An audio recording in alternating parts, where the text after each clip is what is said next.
Hey hello everyone, welcome back to my channel. আজকে চলে এসেছি একটা পুরো অন্য ধরনের খুব সুন্দর একটা ভিডিও নিয়ে। সেটা তোমরা দেখতেই পাচ্ছ যে একটা স্ক্রিন রেকর্ড চলছে, যেটা হচ্ছে আমার বাবা অ্যাকচুয়ালি তার বিজনেসের সূত্রে পুরীতে থাকে। আমাদের পুরীতে হোটেল আছে, সেই হোটেলের বিজনেস আছে বাবার। তো তাই জন্য আর কি সে প্রত্যেক বছরই রথযাত্রাকে একদম পুরীর রথযাত্রা একদম সামনে থেকে দেখার সুযোগ পায়, আর আমাদেরকেও ভিডিও কলে দেখায়।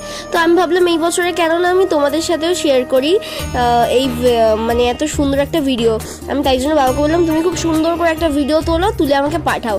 আর এখানে দেখো বাবা কি সুন্দর করে ভিডিওগুলো করেছে। এটা হচ্ছে বলরাম দেবের রথ।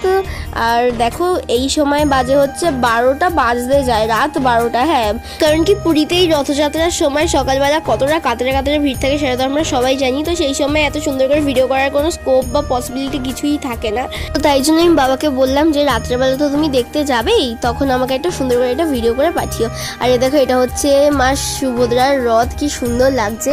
আর এই সময় ঘড়ির কাঁটা 12টা ছুঁই, তখনই দেখো কত ভিড়। তাহলে ভাবো সকালবেলা কত ভিড় থাকে। আর জানো এনাদের রথ বানানোর পুরো প্রসেসের ভিডিও বাবা আমাকে পাঠিয়েছিল, কিন্তু আমার আর পোস্ট করা হয়নি।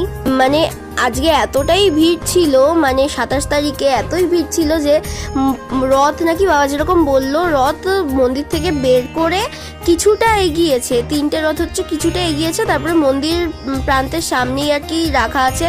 বেশি দূর আর কি যেতে পারিনি। মানে আমরা যেরকম জানি যে মাসির বাড়িতে যাই, মাসির বাড়ি অবধি আর কি এত ভিড়ের জন্য যেতেই পারিনি, মানে ততক্ষণে রাত হয়ে গেছে তাই আর যেতে পারিনি। ওই জন্য মন্দির থেকে কিছু পা এগিয়ে আর কি রথটা ওই অবধি এসে এর ওখানেই আর কি রাখা আছে, মানে রাখা ছিল ওই 27 তারিখের রাত পুরোটা। তার পরের দিন আবার যেরকম আর কি সবাই মিলে টানে সেরকম টেনে নিয়ে তারপরে আর কি মাসির বাড়ি অবধি নিয়ে যাওয়া গেছে। তারপর মাসির বাড়ির সামনেই এই 3টে রথ থাকে প্রায় 7টা দিন মতো। তারপর আবার উল্টো রথ, মানে কালকে আবার এনারা সবাই মন্দিরের মধ্যে ঢুকে যাবেন।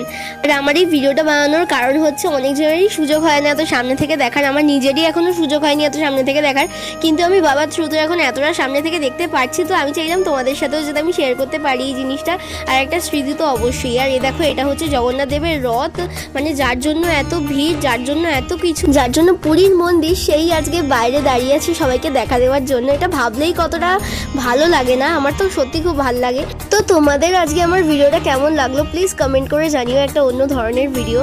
তো এটাই ছিল আজকে আমার ভিডিও। যদি তোমাদের ভালো লেগে থাকে তাহলে please like, comment, share and subscribe করে দিও। দেখা হবে খুব শিগগিরই পরে একটা নতুন ব্লগে। ততক্ষণে বাই, জয় জগন্নাথ।